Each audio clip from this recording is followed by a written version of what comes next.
So, what's going on, guys? My next project, I do have a fishing knife in the works, but I got an Etsy order that takes precedent. This is the fishing knife so far. It's pretty small, but it's got a little bit of everything. It's tool steel, so there's mining the temper, and there's some etching and some sharpening, but I got an Etsy order for a dagger from Castlevania. It's Isaac's Ceremonial Dagger from Castlevania. So I'm also making this out of high carbon tool steel. That's what the customer and I agreed upon. So the first thing is to transfer the stencil to the piece of metal, and we're going to cut it out. There is a opening in the middle. I left this in the stencil so it doesn't go all wibbly wobbly when I'm drawing the outer perimeter on the stencil, but the center is going to get cut out with acetylene. So let's get started.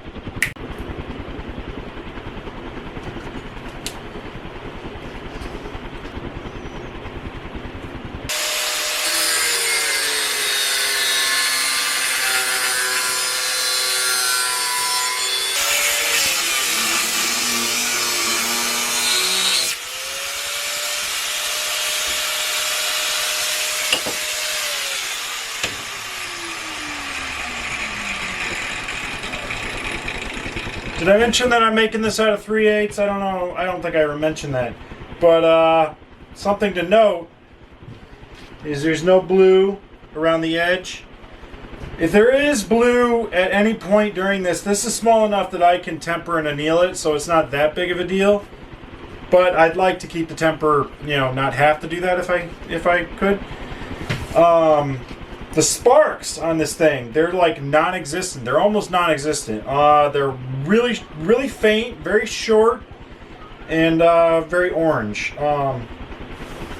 Like I said, this is high carbon tool steel. Very tough shit. That took a while to do that. So, yeah. I'll tune back in when I have the rest of it cut out. So, there it is. That took forever, man. It's some hard shit. But that's the rough shape. I'm going to let it cool off, and then I'm going to redraw the stencil on there and clean up the edges.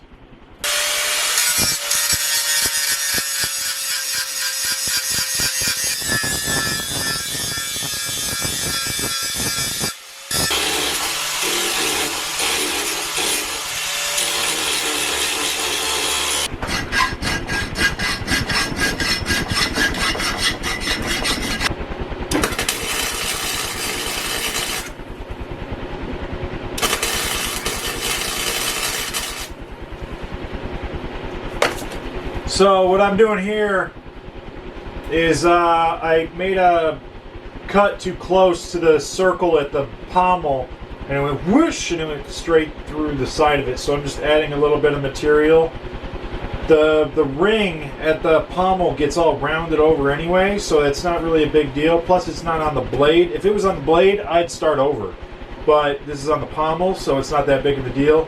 So just add some filler material to make that round again. Okay guys, so now that I got the shape of the blade refined, it's time to cut out the center little block area. So I'm going to start with the pen.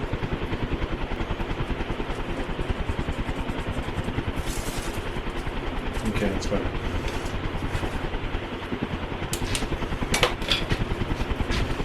Put my gloves on, and then I'm going to go over the line with a die grinding bit in the Dremel, because I'm cutting that center portion out with the oxyacetylene, and as soon as I touch it with the flame, that line is going to disappear. So we just leave a little groove.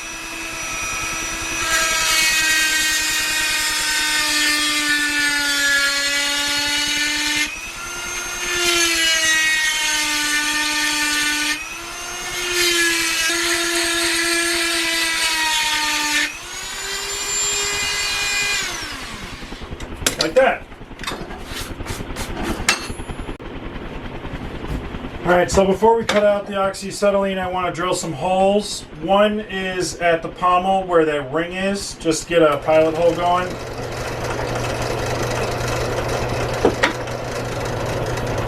Hopefully this stuff will drill.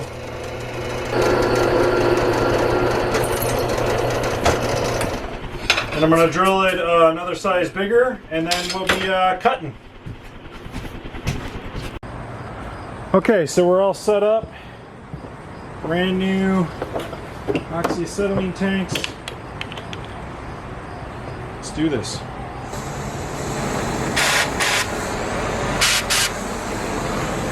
Okay.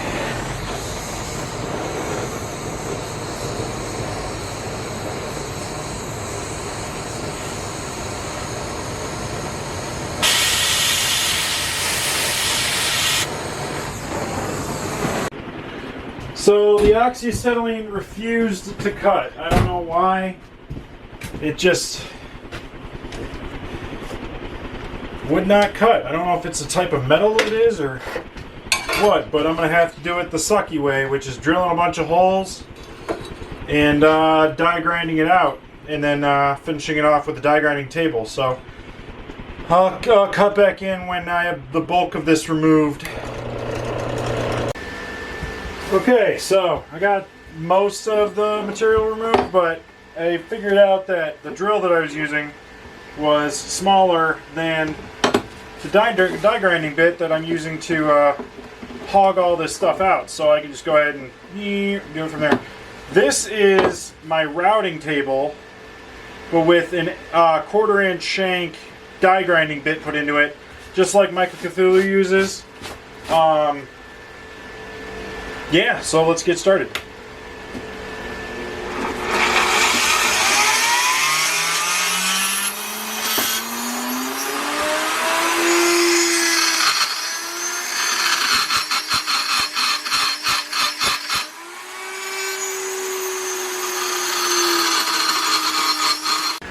So I got about that far. I think what why this is being so difficult was I tried cutting this with the oxyacetylene, got it red hot, and then I was impatient, so I threw it in a bucket of water out in the yard and made it freaking glass hard. This is like the hardest metal I've ever had to deal with. So what I'm going to do is I'm going to heat it up with the oxyacetylene and then just leave it. Just let it cool off, and I'll get back at it tomorrow. But yeah, hardest metal I've ever worked with. Incredible. Incredible piece of material. Okay, so I figured out why the ow, fan got me. Figured out why the oxyacetylene wasn't working. I wasn't getting it hot enough. So I don't know if that's in focus, but I was able to trim some of that out, and then now it's nice and hot. You can see what I did to my desk, and you know, all that. But definitely don't do that inside. But I didn't do it on camera, so technically it didn't happen. So tomorrow, once that's cooled down, I'll take it back over to the die grinding table, trim all that up, and the inside should be good to go. Yeah. Okay, so I'm going to finish cleaning up the corners here and here on the inside once it's thinner, and that'll make more sense in a second. So the first thing that we have to do before we start carving and adding bevels and edges is everywhere where this line is in the center gets sunk down 1/8 of an inch. So I'm going to start off by going over all the lines with a cutting wheel, a small cutting wheel, so I can make all the curves, for 2 reasons. And the first reason is so I don't lose my lines. And the second reason is it'll give us the depth to aim for. I have a line right here that is 1/8 inch down, so I'm only going to cut down to where that line is right there, and that's how I know that I'll be 1/8 inch. And then I'll take like a thicker cutting disc and I'll grind all of that out to bring it down to the depth that we want.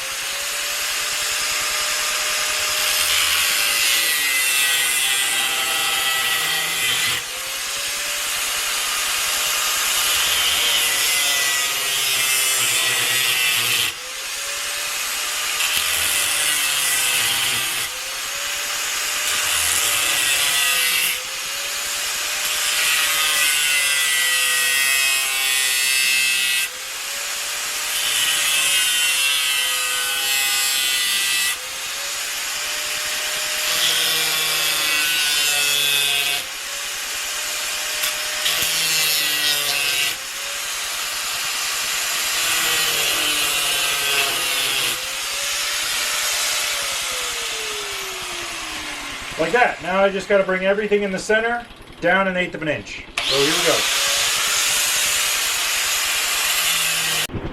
So that's the start of the sunken part. Whoa, that's hot. I'm just going in with this thick cutting wheel, going in and cleaning it all up.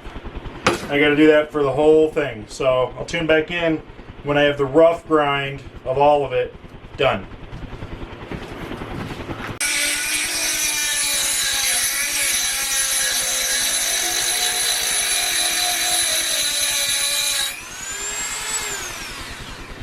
So I was just taking a stone and giving it a rough polish just to see if I'm on the same plane throughout the whole thing, which I'm not. I will though, I will be. I got to do the other side, and then I'm going to sharpen the tip, and then you know, I'm just going to be reforming everything as I go, but I really wanted to get this started. I'm actually really happy with how that turned out. It's rough right now, but trust me. Alright, so off camera, I did some more cleaning up inside. Not the best, but, and I also sharpened the tip. It was just, you know, it's just giving me a reference when I'm sharpening the rest of it. But yeah, so tip sharpened. Now it's time to do the rest of the edges. I have a line going down. It's in yellow, so it's kind of be hard for you guys to see, but I can see it. Down the middle here, that'll tell me how far to go down, and I have lines for all the different curves. So yeah, here we go.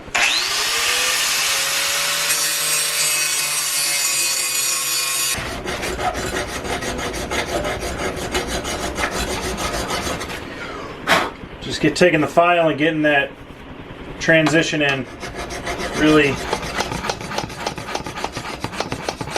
makes it clear of what's happening there. Well, there's one of the edges done. I think I'm gonna call it a day, but this really nice this really nice polish that it has is from these Scotch-Brite Interleaf flap discs I got from Empire Abrasives. They're amazing. This is the medium, and that's the medium polish.